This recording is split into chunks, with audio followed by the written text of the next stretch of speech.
వినుకొండలో జరిగిన రషీద్ హత్య జలాని అనే ఒక యువకుడి చేతిలో జరిగింది. మాకున్నటువంటి ఇన్ఫర్మేషను, అటు పోలీసు వారి ఇన్ఫర్మేషన్ ప్రకారం ఇవి పాత పగలు.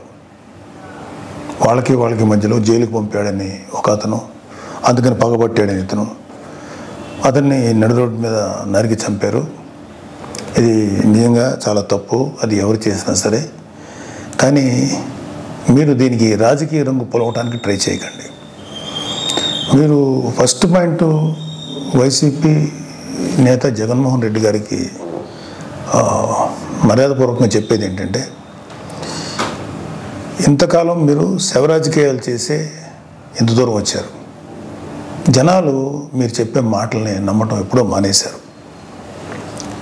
ఖచ్చితంగా ఈ హత్యకి సంబంధించి మేము కూడా ఖండిస్తున్నాం. ఖచ్చితంగా ఎలాంటి వ్యక్తులైనా సరే, ఈ వెనకాల ఉన్న వాళ్ళు ఎవరినైనా సరే పట్టుకొని కోర్టుకు తీసుకెళ్ళి శిక్షించాలని మేము కోరుకుంటున్నాం. అయితే ఇంకొక విషయం ఏంటంటే, గంజాయి ఇన్ఫ్లుయెన్స్తో కూడా ఉంటుంది ఎవడైతే చంపాడో అని కూడా బయట ఉంది. సో ఇలాంటివన్నీ రకరకాల వెర్షన్స్ వస్తున్నాయి. సో మీరు అర్జెంటుగా వినుకొండ వచ్చి ఆ చనిపోయిన కుర్రవాడికి ఒక పార్టీ నాయకుడిగా మీ సానుభూతి తెలపటం అనేది మాకు ఎటువంటి అబ్జెక్షన్ లేదు, మంచిది కూడా తెలపటం. కాకపోతే మీరు దాన్ని రాజకీయ రంగు పోలిమి ఇంకా గట్టిగా నెల 10 రోజులు కూడా కాకుండానే, ప్రభుత్వం ఏర్పాటు అవ్వకుండానే మీరు రకరకాల విమర్శలు చేసి అక్కడికి వెళ్ళి జగనన్న పథకాలు, జగన్ మామ, ఇంకా ఎంతకాలం మీరు ఇలాంటి మాటలు మాట్లాడతారు? అధికారం ఉన్నప్పుడు నటించారు, అధికారం పోయినప్పుడు నటిస్తున్నారు. నటనల మీద పరిపాలన సాగదు. ఈ విషయం ఇప్పటికే మీకు అర్థమై ఉండాలి, మీ వైసీపీ నాయకులు కూడా అర్థమై ఉండాలి. ఎంతకాలం ఇంకా నటిస్తారు మీరు? ఓపెన్గా ఉండండి. 2019లో మీకు అద్భుతమైనటువంటి తీర్పు ఇచ్చారు ప్రజలు మీకోసం. దాన్ని మీరు అత్యంత దారుణంగా, దుర్మార్గంగా ఉపయోగించుకొని ప్రజల నెత్తి మీద కాలు పెట్టి తొక్కారు. ప్రజల్ని హింసించి వదిలేరు మీరు. మీ పరిపాలనలో సామాన్యుడు సైతం భయపడ్డారు.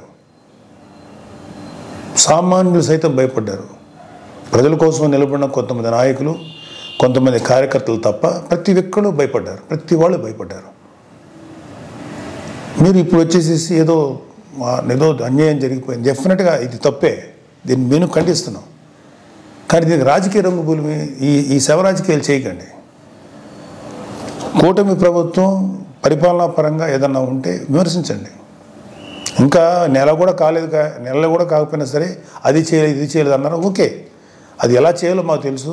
కూటమి ప్రభుత్వానికి చేసి చూపిస్తాం. మీకన్నా అద్భుతమైన పరిపాలన ప్రజలకు వస్తుంది. మీరు అద్భుతమైన పరిపాలన మీరు చెప్పుకున్నారు. అంతకన్నా దుర్మార్గ పరిపాలన భారతదేశ రాజకీయ చరిత్రలో ఏ రాష్ట్రం జరగల, ఓన్లీ ఆంధ్రప్రదేశ్లో జరిగింది. అలాంటి దుర్మార్గమైన పరిపాలన మీరు అందించారు. అంటే కొన్ని కోట్ల రూపాయలు, వేల కోట్లు, లక్షల కోట్ల రూపాయలు ప్రభుత్వానికి, ఖజానాకి గండికొట్టి, నెక్స్ట్ అసలు అంటే ప్రభుత్వాన్ని సర్వనాశనం చేసి, ఒక గవర్నెన్స్ ఏ విధంగా కొనసాగనివ్వకుండా నాశనం చేసి, మీ పరిపాలనలో లక్షల కోట్ల అవినీతి జరిగితే దాని గురించి మీరు ఎప్పుడు మాట్లాడలేదు. అంటే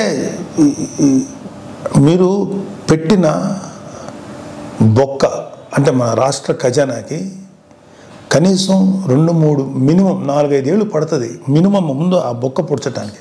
అంత పెద్ద బొక్క పెట్టి వెళ్ళిపోయారు మీరు ఆంధ్రప్రదేశ్ రాష్ట్రానికి.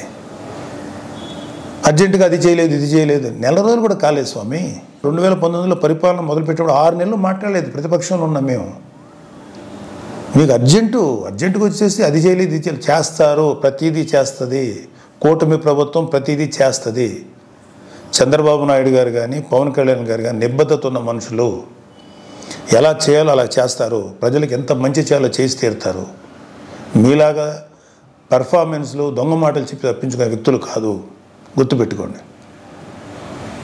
సరే, ఈ సందర్భంగా మీకు కొన్ని సింపుల్ క్వశ్చన్స్ అడుగుతాను. దానికి మీరు ఆన్సర్ చెప్పగలిగితే వెరీ హ్యాపీ. మీరు ఇవాళ వినుకొండకు వచ్చి ఆ కుర్రోడు గురించి చెప్పారు, ఐఎమ్ ఓకే ఫర్ దట్. కానీ దానికి ముందు మీ అధికారులు ఉన్నప్పుడు, మీరు సీఎంగా ఉన్నప్పుడు ఒక దళిత్ డ్రైవర్ని చంపేసిన మీ ఎమ్మెల్సీని అతని తప్పుని ఖండించకపోగా మీతో పాటు సగర్వంగా తిప్పుకున్నారే, అది తప్పని మీకు అనిపించలేదు? అప్పుడు అది దుర్మార్గం కానీ అది క్రూరంగానే అనిపించలేదా మీకు? డాక్టర్ సుధాకర్ అనే ఒక ఆయన్ని ఉద్యోగం ఊడబెరికి పిచ్చోని చేసి రోడ్ల మీద చొక్కా కూడా లేకుండా పోలీసులతో తన్నించి, మీ యొక్క అనుంగు పోలీసులు తన్నించి ఆఖరికి అతను చచ్చిపోయేలా చేశారే, అప్పుడు మీకు ఎటువంటి కామెంట్ చేయాలనిపించలేదా? వాళ్ళ అక్కని కొంతమంది వైసీపీ కార్యకర్తలు, గూండాలు సెక్సువల్గా హెరాస్ చేస్తుంటే అడ్డుకున్న అమర్నాథ్ అనే బీసీ కుర్రోడిని, మైనారిటీ తీరిన కుర్రోడిని పెట్రోల్ పోసి కాల్చి చంపేశారు కదా, అప్పుడు కూడా మీకేమీ రియాక్ట్ అవ్వలేదా మీరు? అప్పుడు కూడా కనీసం ఒక మాట మాట్లాడలేకపోయారా మీరు? 32,000 మంది ఆడపిల్లలు అదృశ్యం అయిపోయారని చెప్పి పవన్ కళ్యాణ్ గారు చెప్పి కనీసం ఒక పోలీస్ రివ్యూ పెట్టండి అంటే కనీసం పోలీస్ రివ్యూ కూడా పెట్టకుండా 32,000 మంది ఆడపిల్లలు అదృశ్యం అయిపోతే అప్పుడు మీకు మాట్లాడటానికి నోరు రాలేదా? ఇప్పుడు మీ కార్యకర్తలకు లేకపోతే మీ వాళ్ళకి అన్యాయం జరిగిపోతుందని ఇంత మాట్లాడుతున్నారే, మీరు అప్పుడు కూడా మాట్లాడుంటే ఇప్పుడు మీరు మాట్లాడిన మాటకు విలువ ఉండేది. మళ్ళీ చెప్తున్నాను, అక్కడ వినుకొండలో జరిగింది నాకున్న సోర్సెస్ ప్రకారం అది పర్సనల్ గ్రడ్జి, 2 వ్యక్తుల మధ్యలో జరిగిన గడ్జి తప్ప 2 పార్టీలకు సంబంధించినవి కాదు. అది మీరు ఖచ్చితంగా మీకు త్వరలోనే పోలీసు నిజాలను నిగ్గు తేలుస్తారు, మీకు ఆన్సర్ చెప్తారు. అలాగే మీ వైసీపీ నాయకులు సామాన్య ప్రజలు అంటే నెలకు ఒక 10,000 20,000 సంపాదించే వాళ్ళు ఏదో వాళ్ళ పూర్వీకుల ఆస్తులు 100 గజాలు 200 గజాలు 300 గజాలు 400 గజాలు ఉంటే వాటిని అడ్డగోలుగా కబ్జా చేసి భయపెట్టి స్వాధీనం చేసుకున్నారే, అది మీ దృష్టికి రాలేదా? ఇన్ని కేసులు చూసాం మేము ప్రజల్లో తిరుగుతుంటే. ఏ రోజు మీ నోట్ల నుంచి ఒక్క మాట కూడా రాలేదా? అది రైట్ అంటారా?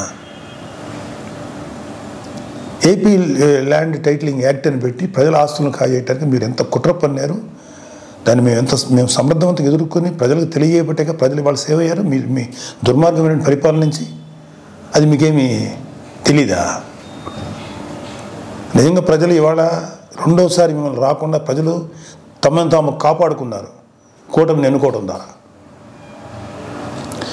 అరే నా కళ్ళ ముందు నేను చూశాను, జంగారెడ్డిగూడెంలో ఒక 20-25 మంది సామాన్యమైనటువంటి పనులు చేసుకునేవాళ్ళు కల్తీ సారా తాగి చచ్చిపోతే మీరు శాసనసభ సాక్షిగా ముఖ్యమంత్రి అయ్యండి ఇది సహజ మరణాలు న్యాచురల్గా చచ్చిపోయారంటారా? కల్తీ సారా తాగి చచ్చిపోతే కనీసం విచారించి ఆ కుటుంబాలకు ఏదైనా ఎక్స్గ్రేషియన్ ఏదైనా ఇచ్చి కదా మీరు మాట్లాడాలి. ఇది సహజ మరణాలు, ఒక కాన్స్టిట్యూషన్లో ఎంతమంది చచ్చిపోతారంటారా?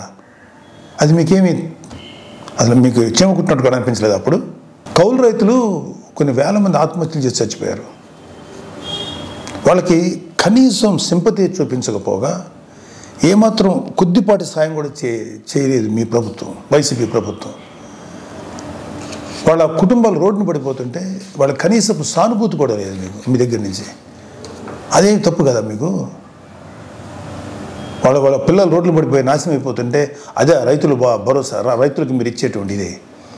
ఒకసారి వెళ్ళి చూడండి, ఆంధ్రప్రదేశ్కి వెళ్ళి ఒక రైతును అడగండి వైసీపీ ప్రభుత్వం మీకేం చేసిందో.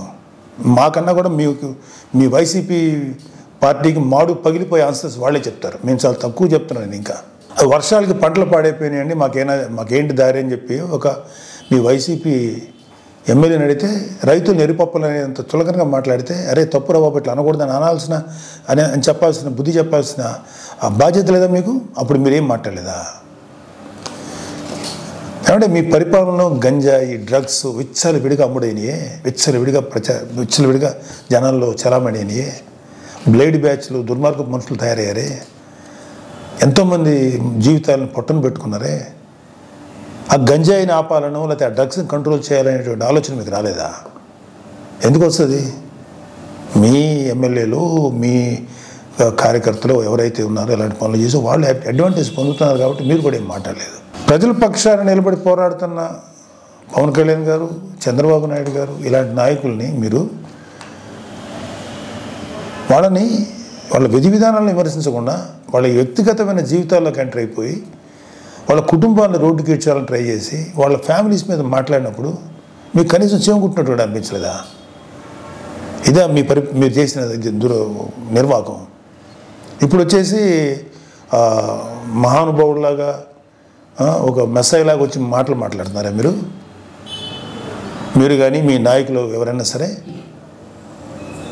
ఎప్పుడు తెలుసుకుంటారు మీరు? ఇప్పటికైనా తెలుసుకోండి. ఇప్పటికైనా తెలుసుకొని చేసిన తప్పుల్ని మీరు సరిదిద్దుకోండి. అసలు ఇప్పుడు అర్జెంటుగా ఇప్పుడు సెంట్రల్ గవర్నమెంట్ ఢిల్లీకి వెళ్ళిపోయి ధర్నా చేసేసి రాష్ట్రపతి పాలన పెట్టమంటారా? ఏమన్నా కొంచెమన్నా మీకు ఆలోచన ఉందా? మీకు సలహాలు ఇచ్చేవాళ్ళు ఎవరో ఇంకా తెలియట్లేదు మాకు. సజ్జలు లాంటి వాళ్ళు ఎప్పుడు వెళ్ళిపోయారో ఉన్నారో తెలియదు, లేదా అలాంటి సలహాలు వింటున్నారేమో. అర్జెంటుగా రాష్ట్రపతి పాలన పెట్టాలా? నిజంగా రాష్ట్రపతి పాలన పెట్టాల్సి వచ్చిన పరిస్థితిలో ఉంటే మీ పరిపాలనలో ప్రజావేదిక కూల్చినప్పుడే పెట్టాలి రాష్ట్రపతి పాలన. అది మీ దుర్మార్గమైన పరిపాలనని పెట్టాలి. అప్పుడు పెట్టలేదే.